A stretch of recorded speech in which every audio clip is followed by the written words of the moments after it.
गोली और बम से उड़ाने की धमकी देकर जमशेदपुर के कारोबारियों से रंगदारी मांगने वाले 4 गिरफ्तार। जमशेदपुर के बिस्टुपुर स्थित मारुति शोरूम के बाहर फायरिंग करने और शहर के कारोबारियों से रंगदारी मांगने के मामले में पुलिस ने मुख्य सरगना समेत 4 लोगों को गिरफ्तार किया है।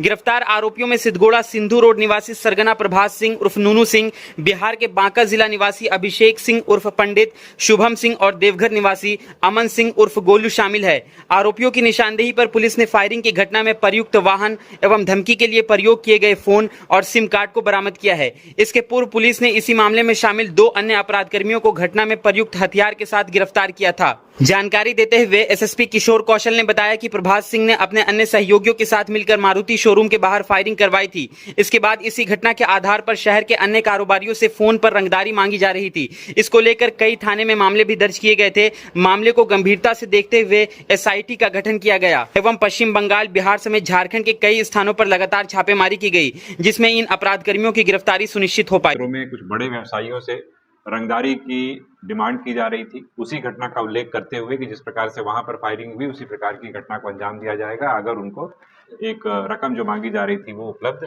नहीं कराई गई।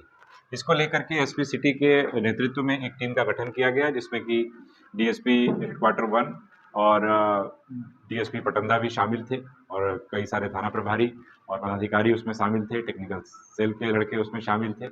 और इसमें हम लोगों के द्वारा त्वरित कार्रवाई की गई और त्वरित कार्रवाई करते हुए 24/8/24 को आलोक शर्मा एवं वीर सिंह 2 अपराध कर्मियों को गिरफ्तार करके न्यायिक हिरासत में भेजा गया था। इसके पश्चात पुनः इसमें लगातार पुलिस लगी रही और इसमें जो मेन मास्टरमाइंड था प्रभास सिंह, अभिषेक पंडित, अमन सिंह उर्फ गोलू और शुभम सिंह, इन सभी की गिरफ्तारी पुलिस के द्वारा की गई है, जिसमें प्रभास सिंह यहीं सिद्धगोड़ा का रहने वाला है और पूर्व में भी इसका आपराधिक इतिहास रहा है। और बेसिकली इसी के द्वारा ये पूरी प्लानिंग की गई थी और जो भी इंफॉर्मेशन उपलब्ध कराया जा रहा था व्यवसायियों वगैरह के बारे में, वो इसी के द्वारा कराया जा रहा था। और जिन लोगों के द्वारा फ़ोन कराया जा रहा था, किया जा रहा था बेसिकली, वो लोग बांका के रहने वाले हैं और उसी इलाके से, बांका देवघर के आसपास से ये लोग कंटिन्यूअस कॉल कर रहे थे, थ्रेटन कर रहे थे और पैसे की डिमांड कर रहे थे।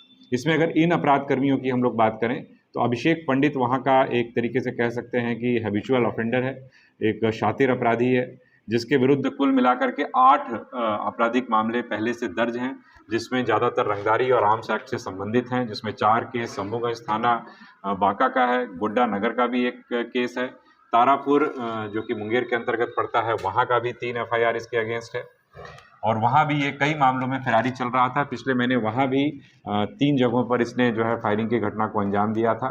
दूसरा अपराध कर्मी अमन सिंह है, वो भी तारापुर की 2 घटनाओं में वांछित है। प्रभास सिंह के विरुद्ध भी कई सारे मामले लंबित रहे हैं, जिसमें परसुडी का एक केस है, गोलमुरी का एक रंगदारी का केस है और सिद्धगोड़ा में भी कई मामले उसके विरुद्ध दर्ज रहे हैं। तो एक प्रकार से पुलिस ने इसमें त्वरित कार्रवाई करते हुए पूरे एक गैंग का एक तरीके से पर्दाफाश किया है, जिनके द्वारा एक भय और दहशत का माहौल शहर में बनाने की कोशिश की जा रही थी।